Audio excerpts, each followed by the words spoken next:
Assalamu alaikum wa rahmatullahi wa barakatuhu. Assalatu wassalamu ala Rasulullah sallallahu alaihi wa sallam. Al-Qariqu hayrukum man ta'allama al-Qur'ana wa 'allamahu. Amma ba'd. Rabbi yassir wa la tu'assir, Rabbi mutamin bil hayr. Allah'ım жеңілдік торлыштыруға баштанышыз игілік туға. Урматтуу жамаат, бүгүн мен сиздер менен мисвак туурасында көп суроолор келгендиктен сиздер менен мисвак туурасында сөз кылмакчымын. Мисвак ушул биз көрүп турганыбыз бул мисвак деп аталат. Бул жөнөкөй эле мындайча айтканда, биздин тилиме айтканда таякча, эми мисвак диштин дарыгери десем дагы адашпайбыз. Көпчүлүгүбүз арабызда мисвак эмне дегендиктен ушуга бир аз бүгүн токтолуп өтөйүн дедим. Пайгамбарыбыз Аллахтын тынчтыгы жана саламы болсун, мисвак оозду тазалайт жана жаратуучуну ыраазы кылат деп айткан. Демек, урматтуу жамаат, хадисте байкалып тургандай, мисвак оозду гана тазалабастан, тазалоо менен гана чектелбестен, Алла Тааланы да жагуучу амал болуп эсептелинет экен. Чындыгында динибизде адамдын тазалыгы биринчи орунда турат. Ошондуктан айрыкча ооздун тазалыгы бул өтө маанилүү. Мисвактын мусулман адам бир мусулман адамдын алдында оозу жыттанып, же болбосо кандайдыр бир жагымсыз жытты турушу бул жакшы көрүнүш эмес. Ошондуктан ар дайым мусулман адам экинчи бир мусулмандын алдында дайыма тиши таза, жакшынакай, мындайча биздин ооз тилиме айтканда приятный жыттанып турушубуз керек. Эми Пайгамбарыбыздын Аллахтын тынчтыгы жана саламы болсун бир хадисинде эгерде сарымсак же болбосо пияз жеген болсоң мечитке келбегин деп айтылган. Мечитке келбесин деп айтылган. Мисвак өсүмдүк, бул көрүп турганыңыздар мисвак. Ушул мисвак өсүмдүктүн тамыры болгондуктан анда эч кандай зыяндуу кошулмасы жок. Чыныгы табигый курал болуп эсептелинет, урматтуу жамаат.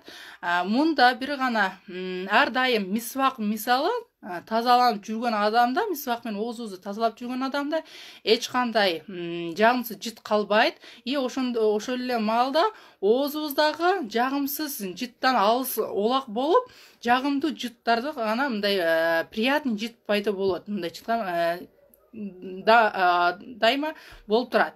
Эми ар дайым мисвак менен тазаланып жүргөн оозда жагымсыз жыт такыр болбойт, урматтуу, азыр айтып кеткендей эле. Учурда дагы медициналык жактан карап көрө турган болсок, ушуну стоматологдорго бара турган болсок, стоматологдор эмне дейт? Ар дайым ар бир тамактан соң тишиңиздерди жууп тазалап туруңуздар деп айтат. Эми бизде мусулмандарда болсо, ал эми 5 маал намаз окуган сайын ар дайым тишиңизди жууп тазалайбыз. Эми 15 жолу 5 маал даратала турган болсо, ошо 5 маал сайын дайыма тишибизди жууган сайын биз алардын ордуна мисвактарды тазалап турсак болот экен. Намаз окуган адам бир күндө оозун ал 5 жолу суу менен чайкайт. Динде буйрулган адамдар жөн гана Алланын буйругун аткаруу эмес, өзүбүз үчүн дагы пайдалуу экен, урматтуу жамаат. Алланын буйругу бул мисвак. Пайгамбарыбыз Аллахтын тынчтыгы жана саламы болсун дагы бир хадисинде мынтип айтылат: эгерде үммөтүмө оор болуп калат деп чочулабаганымда дейт, ар бир намаздын алдында мисвак колдонууну милдет кылат элем деп айтат. Мындан келип чыгат, урматтуу жамаат, эгерде мисвак бизге кыйын болуп калбаганда, пайгамбарыбыз Мухаммад саллаллаху алейхи ва саллям бизге муну үммөттөрүбүзгө калтырып кетмегиле деп атат. Бул мисвак колдонуу, бул сүннөт. Бул сүннөт.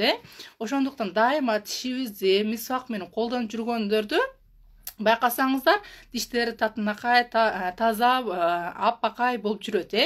Анан дагы мен өзүм жакында эле стоматологияга тишим аркылуу баргандыктан, ошол стоматологко дагы мен өзүмдүн ага бир нече суроолорду узаттым. Анан ал стоматологум мага ошол суроолорума алхамдулилля жооп ала алдым. Ал бир нерсе менен айтып берди. Стоматолог катарында ал байке умрага барган экен эле, анан эже дейт.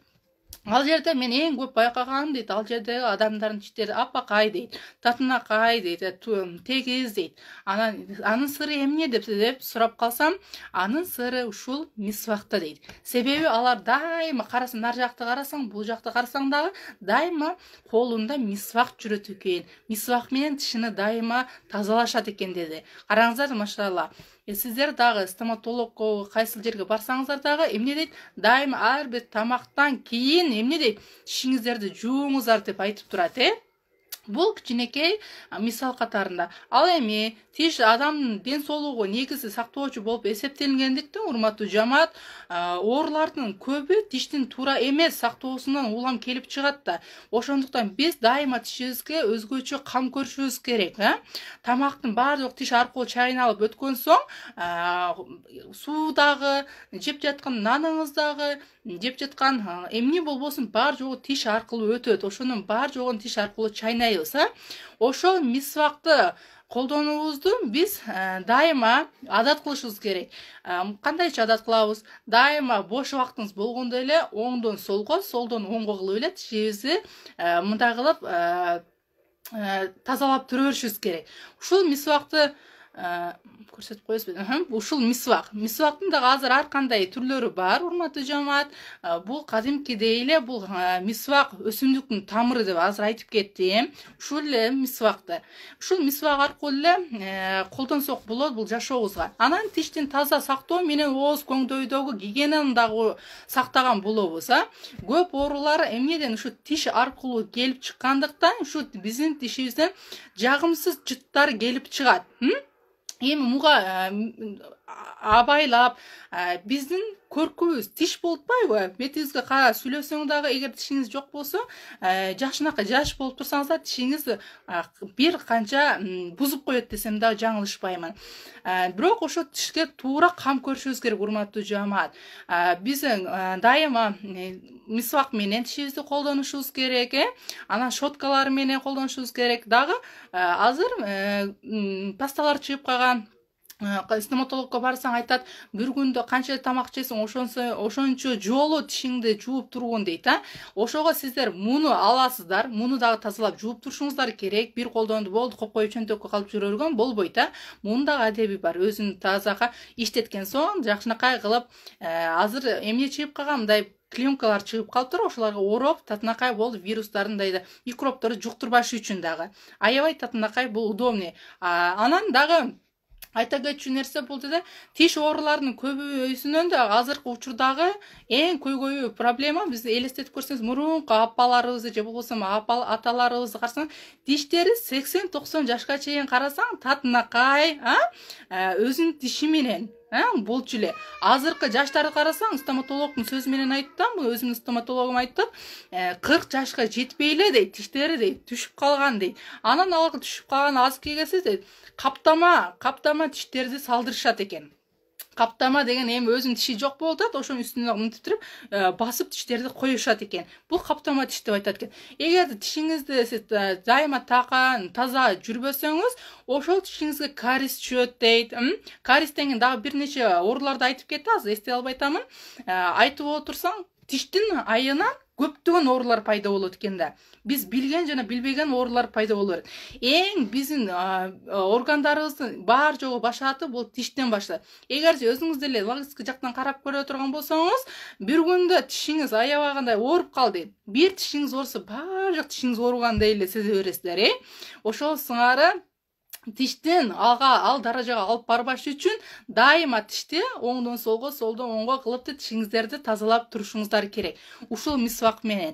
Анан дагы ушул жерде айта кетчү нерсе, бул жерде Чубак Ажи Жалиев устазыбыздын айткан бир сөзү бар эле. Мисвакты эркектер менен жана аялдарга бир аз салыштырып айтып кетейин бул нерсени. Эркектердин тиштери бизге аялдарга караганда бир топ катуураак болот. Бир топ эле катуураак болот. Ал эми аялдардын тиштери болсо бир топ жумшагыраак, назигирээк болот. Себеби аялдар төрөшөт, аларга өзүнүн витаминдери жетпей калат, ошо төрөгөндөн кийин балага сүт эмизген соң аларга бир топ өзүнүн витаминдерин өткүзөт. Ошондуктан тиште бир топ эле бошоп калат. Тиштерибиз аял кишинин тиши, бул табий көрүнүш. Бирок Тишти дагы эркек кишилер аябай катуу кылса дагы жараша берет. Бирок аялдарыбызга айтарым бул жерде абайлап кылыңыздар. Себеби бир аз катуураак кылсаңыз аял кишинин тиши жумшак болгондуктан мүлүктөрүңүз канап кетиши дагы ыктымал. Ошол тиштериңиздин мүлүктөрүңүздү абайлап турушуш үчүн азыраак, бирок өзүнүн катуу эмес, өзүнүн чегинде колдонуп туруңуздар демекчимин. Ушул эле мисвактын айтып отура турган болсок, көп эле пайдалары көп. Биринчиден эле биз башында айтып кеткен эле, биринчи эле бул оозду тазалап эле чектелбестен жаратуучуну ыраазы да кылат деп айтып кеттим. Караңыздарчы, бул Алла Таалага жаккан иштердин дагы бири экен. Ошентип урматтуу жамаат, муну сиз өзүңүздөргө адат кылып алыңыздар. Ар дайым ушу мисвак менен тишиңиздерди тазалап жүргөнгө аракеттениңиздер. Бул жерде суроолор эмне дейт? Кандайсыз го? Көрсөтүп коесузбу? Ушул көрсөтүп коёмун. Мисвакты кадимкидей эле тишти ылжактан эле мындай кылып эле колдоно бересиздер. Анын ичи бул жакты оңдон, солдон кылып бошогон маалда эле тишти кылып. Бул биринчиден тиштеги жанагы жагымсыз жыттардан чыгарат. Экинчиден тишиңиздер татынакай, апакай болуп жүрүшүнө дагы көп жардам берет.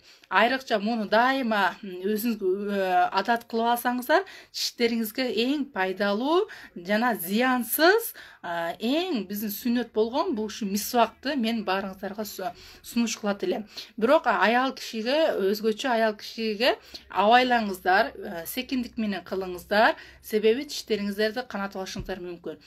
Ошол эле маалда бул мисвак менен, анан эртең менен жана кечинде өзүм колдонутканда ушул бар тиштериңиздерге ушул менен эртең менен кечинде бир сыйра чайкап койсоңуздар, муну менен дагы чайкап дайыма жүрсөңүздөр, тиштериңиз татынакай жана жылмакай, мындай айтканда апакай болуп, анан оозуңуздагы жыттар дагы чыкпайт, ачыгын айтканда. Мына айрыкча орозонун алдында бир топ эле азыр ач карын кечке жүрөбүз да, ошондо кандайдыр бир жатып уктап турганыңызда оозуңузда жыт болуп калат. Ошо оозуңузду жаап жатканыңызда, эртең менен турганыңызда, ошол маалда дагы бир аз оозуңузду тазалап туруп, анан кийин муну менен дагы тазалап койсоңуздар, абдан жакшы болот. Ошондой эми тишти щетка менен калганда дагы кээ бир учурда бул жактарда, нар жактарда калдыктар калып калышы мүмкүн. Эгерде муну менен жакшылап абдан тазалай турган болсоңуздар, бул эч кандай сиздерде калдыктар калып калбайт. Анан ошол эле маалда баягы кариестерди жана башка ооруларды дагы алдын алып турушу үчүн. Бүгүнкү сабагыбыз ушул мисвак туурасында болду. Бизде суроо жок болсо жамаатыбызда иншаллах мен пайдалуу болду деп ойлойм мисвак туурасында. Бул суроолор боюнча болду бул сабагыбыз. Бир нече окуучуларыбыз мисвак деген эмне деген түшүнүк жок болгондуктан, ошоңчу бир аз мен суроолор боюнча өтүп берейин деп туура чечтим. Жаккан болсоңуз иншаллах прямой эфирди сактап коем, акысын берип кетиңиздер. Ассаламу алейкум ва рахматуллахи ва баракатуху.